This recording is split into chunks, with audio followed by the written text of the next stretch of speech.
안녕하세요. 공인중개TV 송교수입니다. 오늘은 제8번째 시간으로 손자병법 제3편 모공편에 대해서 알아보겠습니다. 모공편에서 강조하고 있는 부분은 손자는 이렇게 말을 하고 있습니다.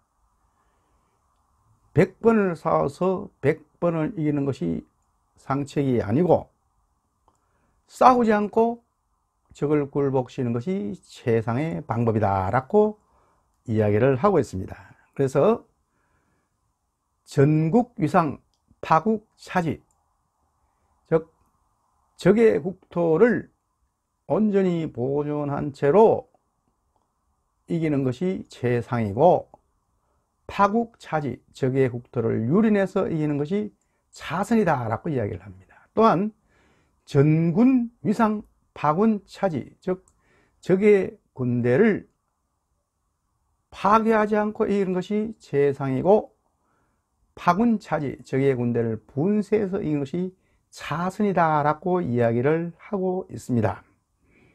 그래서 손자의 기본 전략은 아군의 전략에 손실 없이 승리를 쟁취하는 것이 가장 관건이다, 이렇게 보는 거죠. 그래서 군사적 수단보다는 비군사적 수단, 즉 정치적, 외교적, 경제적, 심리적 수단을 먼저 써보고, 그래도 부득이 안 될 경우에는 군사적 수단을 써야 된다라고 강조하고 있습니다. 이것은 바로 국력을 미리 철저히 준비하여 적이 공격할 틈을 주지 않는 거죠. 그렇게 해서 우리가 유비무환의 자세가 중요하다, 이렇게 본 것입니다. 우리가 거슬러 올라가서 신라 말기 후 삼국이 존재했습니다. 당시 후백제의 견훤왕은 927년에 신라를 침공을 했습니다. 당시 신라왕은 경혜왕이었죠. 후백제군이 침공하는 줄도 모르고 포석정에서 주지육림하며 희희낙낙하고 놀고 있을 때 후백제군이 경주를 침공했습니다. 그리하여 왕은 포로로 사로잡히고 나중에 죽임을 당하였죠. 그리고 견훤왕은 돌아갈 때 많은 포로와 보물들을 노예에게 해서 돌아갔습니다. 이 소식을 들은 고려의 왕건은 신라 조정에 애도의 말씀을 전달하고 직접 군사를 이끌고 달려갔습니다. 그래서 귀국하는 견훤군과 대구 근처인 공산에서 소위 공산 전투를 벌인 거죠. 그 전투에서 왕건은 비록 패배를 해서 도망을 갔습니다. 그러나 전투에서는 패배했지만은 결국 전략적으로 나중에 승리를 하게 된 것입니다. 왜냐하면은 그 뒤에 신라의 왕인 경순왕이 바로 신라의 왕권을 고려 왕건에게 이양을 하고 기순을 했기 때문입니다. 즉 고려로서는 전투하지 않고 신라의 왕권을 그대로 인수한 것입니다. 후에 후백제의 경우에도 견훤왕은 아들들의 반란에 의해서 축출된 뒤 왕건의 고려에 귀양을 했습니다. 그리하여 아들의 복수를 해달라고 했지만은 왕건은 아들들을 그대로 살려둔 채 포수하여 후백제를 그대로 인수한 것입니다. 그리하여 고려가 삼국을 통일하게 된 겁니다. 이런 것만 보더라도 우리가 전쟁을 하지 않고 어떻게 하면 이길 수 있는가 하는 것은 다시 한번 곰곰이 생각해 볼 필요가 있는 것입니다. 그래서 모공의 능숙한 장수는 적이 전쟁하는 의도를 끊는다라고 이야기를 합니다. 즉 가장 훌륭한 방책은 첫째가 적이 전쟁하려는 의도를 분쇄하는 겁니다. 아예 적이 전쟁할 엄두를 못 묻게 하는 거죠. 그만큼 우리가 준비가 철저히 되어 있어야 된다는 이야기죠. 두 번째로는 적의 동맹관계를 전부 끊어버리게 하는 겁니다. 그래서 적을 고립무원화시키는 거죠. 여기에는 여러 가지 외교 정책이 작용을 하겠죠. 예컨대 우리가 합종, 연횡이라든지 또는 근공, 우리가 원교라든지 이러한 것들을 통해서 우리가 적의 어떤 동맹관계를 끊는 겁니다. 그래도 안 될 때는 이제 세 번째는 적과의 접전이 이루어지는 거죠. 마지막으로 가장 나쁜 것이 적의 성을 공격하는 것이다 라고 이야기를 합니다. 그렇습니다. 적의 성을 공격하게 되면은 아군이나 적군이나 막대한 피해를 입는 거죠. 소위 이겨본들 상처뿐인 영광밖에 남지 않습니다.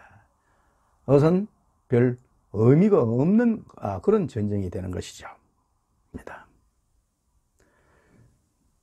반드시 여기서 우리가 생각해 볼 것은 자기 나라의 군사를 온전히 여긴 채로 적국을 이기는 방법, 즉 우리의 희생 없이 효과를 얻는 방법이 무엇인가를 우리가 다시 한번 곰곰이 생각해 봐야 될 것이 아닌가 생각해 봅니다. 그리고 이러한 모공에 능한 장수는 또 용병의 묘를 잘 터득합니다. 그래서 여기도 용병의 원칙이 있습니다. 여기 보면은 이 편의 군대가 적국의 군대 10배가 많으면 포위만 하고 있어라. 그렇죠. 10배가 많으면 전쟁할 필요도 없습니다. 가만히 있으면 됩니다. 그럼 저절로 적군들은 나중에 전의를 상실하게 되는 거죠. 두 번째로는 5배가 많으면 정면 공격에도 좋다. 그렇게 이야기를 합니다. 만약에 2배가 많다면 적을 분산시켜라. 우리 아군이 적보다 2배가 많지만은 적을 분산시키면 그만큼 공격의 효율성이 높아지는 거죠.